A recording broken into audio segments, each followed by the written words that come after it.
Ladies and gentlemen, please take your seats. You know that if you're within the sound of my voice, that must mean you are in the seats with once more, as always.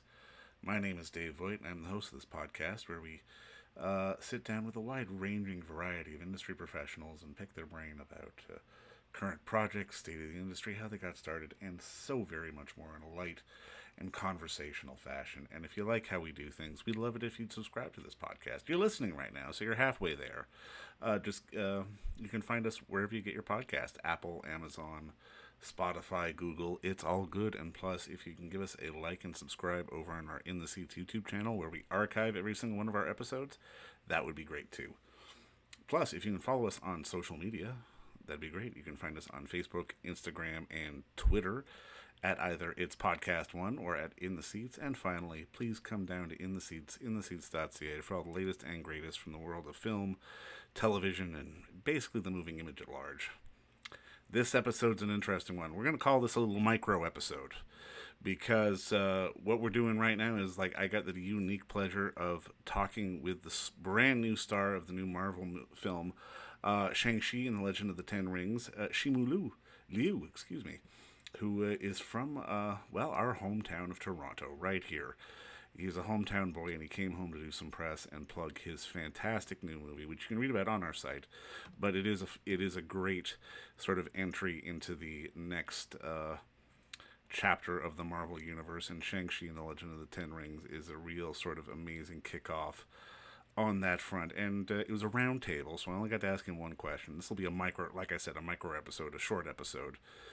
But there's a lot of unique, very sort of distinctive action in the film, particularly in one sequence towards the beginning that really sort of kicks off the entire adventure. And we asked him about filming this particular scene, which happened inside of a bus.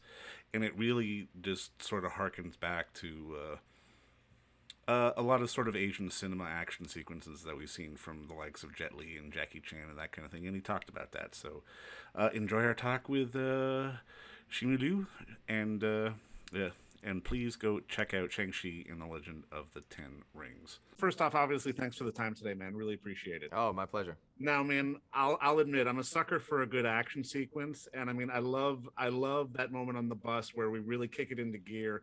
Can you walk us through sort of not just the preparation you had to do to prepare for that scene, but how long it actually took to shoot?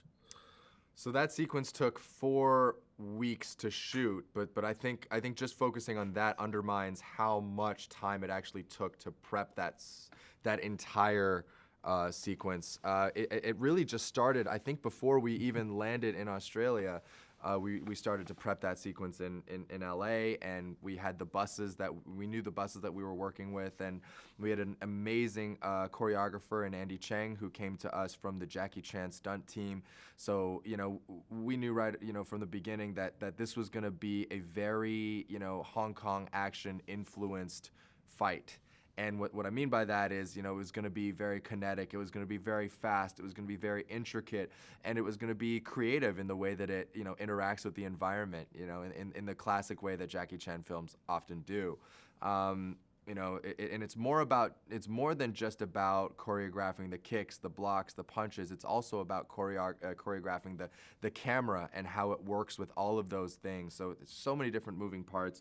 Once we actually shipped the buses down to Sydney, we suspended them on gimbals 50 feet in the air, so that they could move around dynamically. We put all of the actors and the extras in there, and then we made all of us fight like we were on it while being on a Disneyland ride, which was very, very difficult. So at that point we started shooting. 4 weeks went by.